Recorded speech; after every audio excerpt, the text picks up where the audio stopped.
What's up, guys? Simone Fan 101 here, and I'm gonna be recording 3 videos today, and I'm gonna be uploading as soon as I can. So let's just get to it, shall we? Because I'm somewhat running low on time. I want to be uploading by about 11:15. I'm recording this about 10:15 ish. So let me just get the shit out of the way. This is my Smackdown review, and hope you enjoy. In the beginning of the show, it started out with the women. Daniel Bryan was out with by a contract signing table, and Daniel Bryan even said, like, "Look, I know how these contract signings go. We're gonna keep things cordial." The crowd booed just a little bit. And Daniel Bryan's like, "Do not boo that." I thought that was a little bit of a nice touch. Becky Lynch came out, and then Alexa Bliss came out. They had their contract signing. Um, I wasn't paying too much attention to this segment because I was actually busy doing something else at the same time, so I might miss a couple details. But Alexa Bliss did say that people like Becky Lynch, they don't deserve to be champion. They're not destined to be champion. They're destined to win and then to fall flat so hard. Basically like a one-hit wonder. And of course Becky Lynch is talking up her women's championship run. She should be. She deserves it after not winning the previous women's championship, not winning the Divas title, although some people could consider that a plus, and not winning the NXT Women's Championship, which Bayley, Sasha, and Charlotte did. Becky did not. The odd person out there.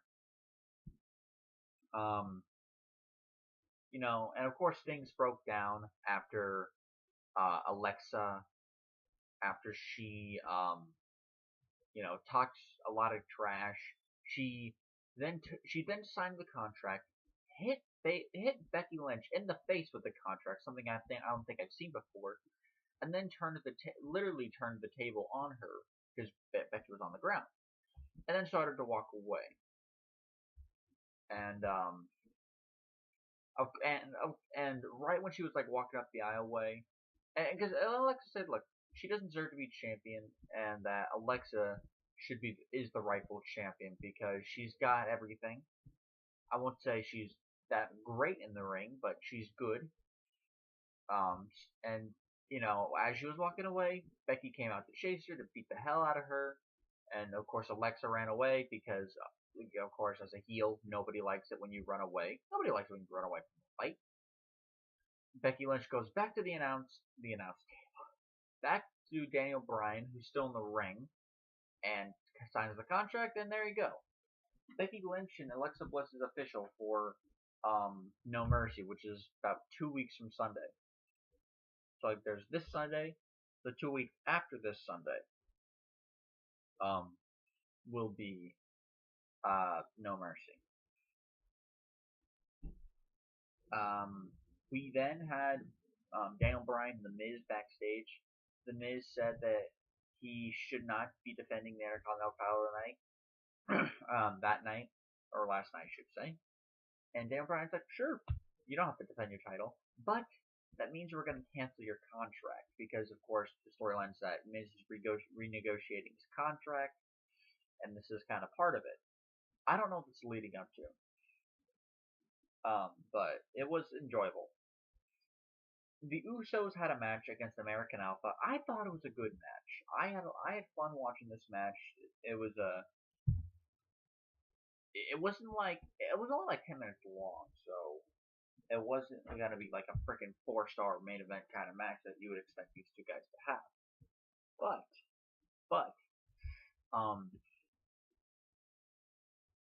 it was a good match, and it had a purpose. It was to determine the #1 contender to the WWE Tag Team titles. Usos won the match after they basically not took him off the shelf, but they re-injured Chad Gable's leg or his knee, and the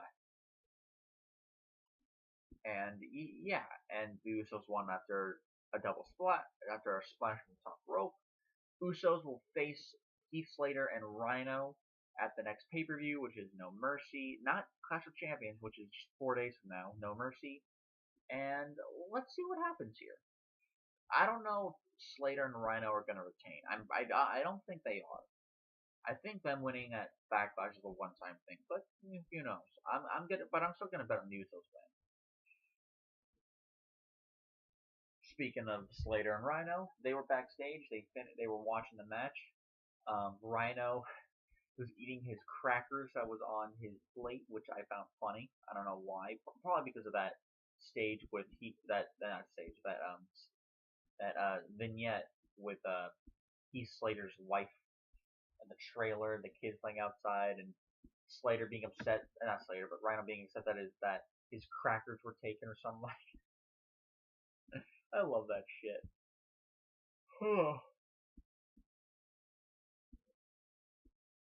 So that happened.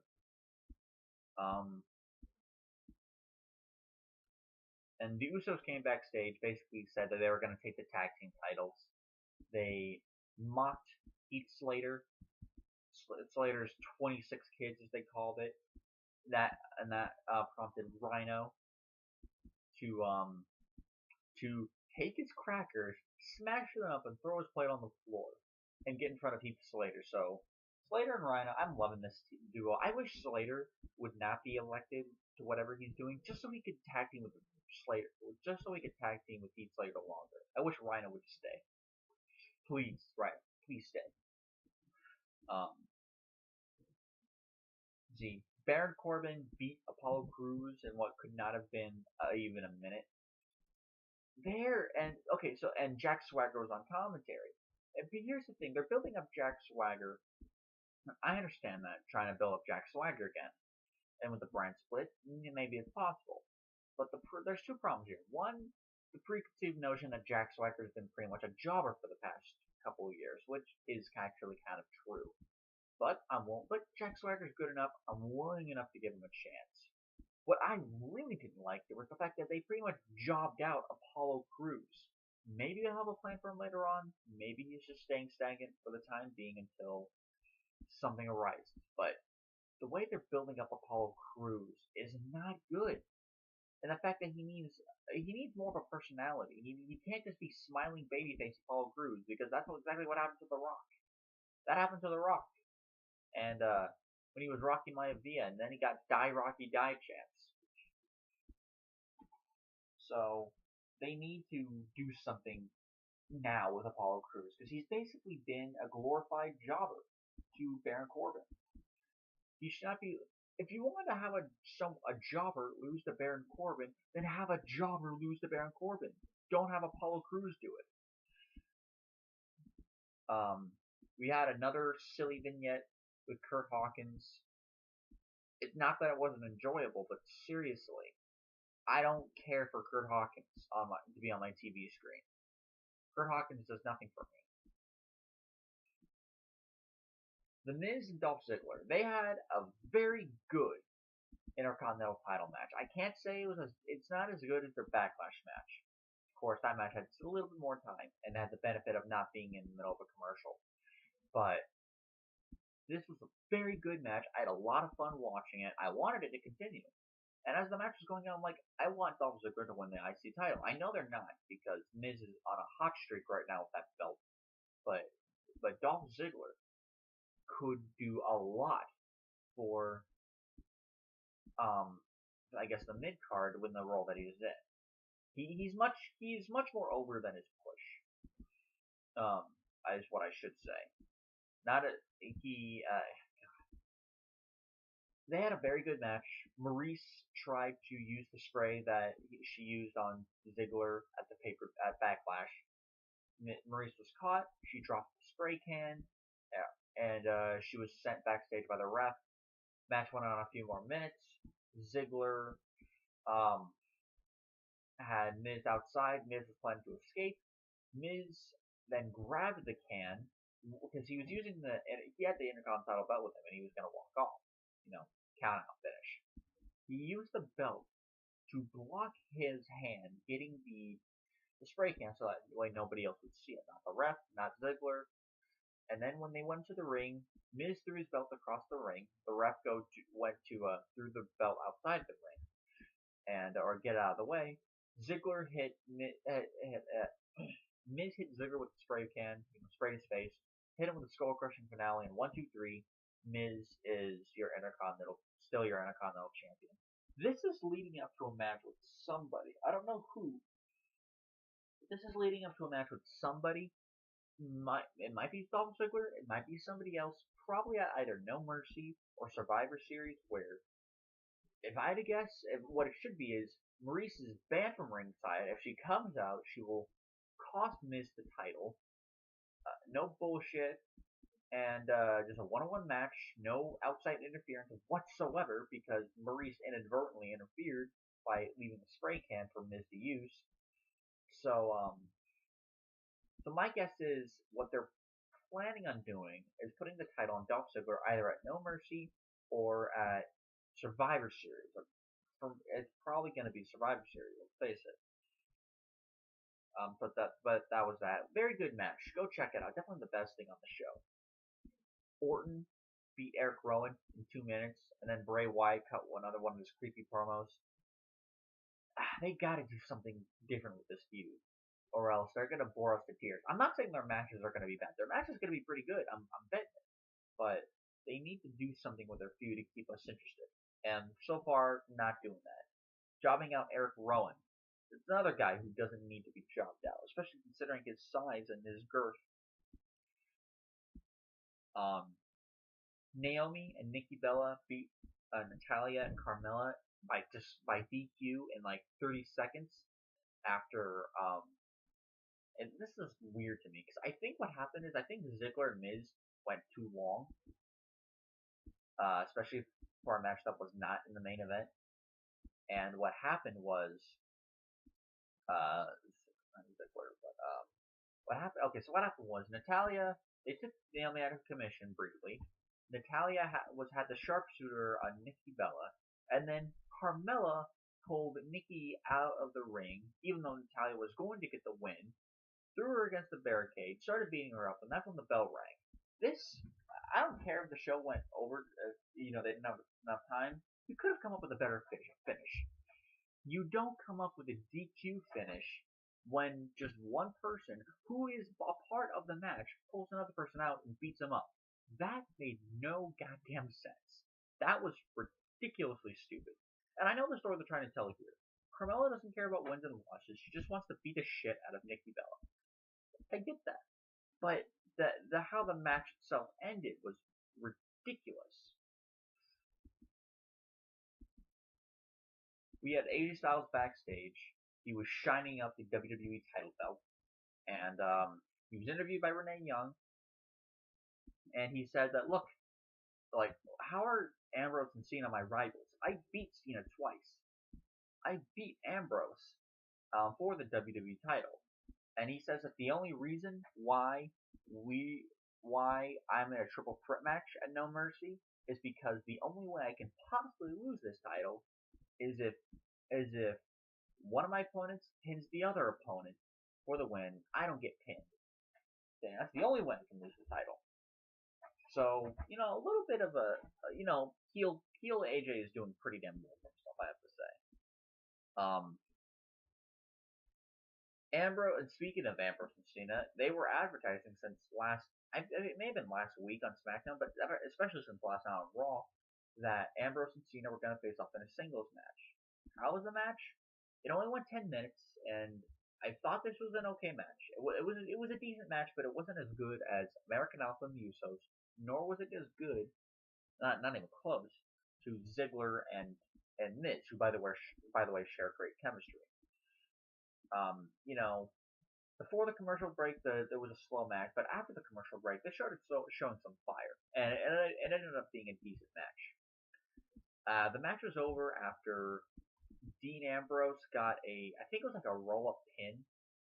It was like not a jackknife, but it was like a roll-up pin on John Cena. And this is the second time that John Cena's lost clean on this year. The first time was at SummerSlam against AJ Styles, and the second time was against Dean Ambrose. There was no cheating here. which the thing I find hilarious is that he's getting both of them on pay-per-view. So it's like, oh man, now Cena's gonna revenge on both of them. He's gonna make them both look like losers. After the match was over, Cena was outside. He was a little bit shocked that he even lost to Ambrose. I would be. AJ Styles came from the crowd, hit Cena with a phenomenal forearm from the barricade, then went in and attacked Dean Ambrose. He hit him with a Pele kick. Then Daniel Bryan came out, and Daniel Bryan said, "Oh, look, look, you're right, AJ." And but if I recall, Shane promised Ambrose a singles match for the WWE title. So next week on Smackdown, you are going to face Dean Ambrose, and the WWE Championship will be on the line. My only hope is that this match goes at least like 15 to 20 minutes. Like we can get a pretty damn good match, if not a great match out of it. And I heard some people complaining, it's like, oh, we're getting a title match just a couple weeks before the pay-per-view. And look, here's the thing. I don't mind it too much because I predicted it. I predicted that this might happen. When I heard that Cena might be facing Ambrose and Styles in a triple threat match for the title, I'm like, Ambrose has to have his singles rematch before then, or else they might. I don't think they can really extend the feud to Survivor Series unless they do something way different. And I don't think it should be done. I think Styles should face someone new, somebody else for the title of Survivor Series. It's not going to be Cena because after No Mercy, he's going to go and film his show. It may be Ambrose. We don't know. It may be somebody else. I would hate to think it would be Dolph Ziggler. I'm not saying they wouldn't have a good match because they had a great match a few weeks ago before Backlash. But yeah, that's what's gonna happen. I think they're gonna have at least a pretty damn good match here. Because I would, and as far as who wins, obviously Styles has to retain the title. It's probably gonna be a fuck finish because I don't see Ambrose losing clean here like this. Ambrose is not going to lose. He's not going to straight up get pinned or submitted by. I think it's going to be a fuck finish. There might be an interference from John Cena.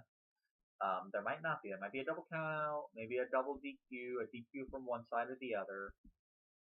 Either way, Styles. Sorry about that. Styles is walking out the champion. So until next time, guys, I'll see you later with my Ring of Honor review. That's right. I'm finally reviewing Ring of Honor again because my Ring of Honor videos have been on blast for the past few weeks, and I haven't been able to review it. So until next time, guys, I'll see you later.